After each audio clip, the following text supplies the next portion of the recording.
Assalamualaikum, selamat pagi. Sekarang saya berada dalam kereta, saya nak review satu produk yang membantu kita nak tengok tayar belakang.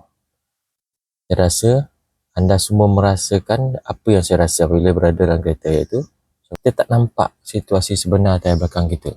Nampak? Kalau kita duduk sini, kita tak nampak, kan? Jadi dengan adanya produk tambahan seperti side mirror ni, dia boleh membantu kita nak melihat macam mana keadaan sebenar kereta. Okay, mari kita tengok review dia.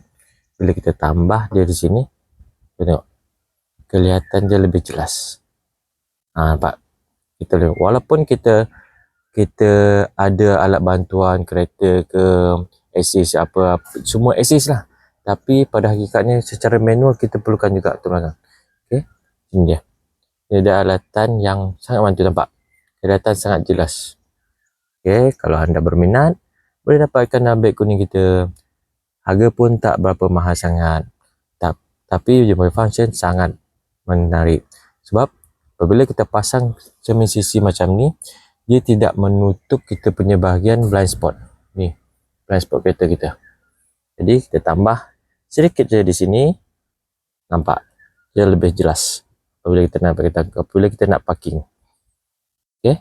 Jadi pemandangan kita lebih yakin, kita parking pun lebih sempurna, insya-Allah. Sekian, kalau anda berminat boleh dapat dalam beg kuning saya.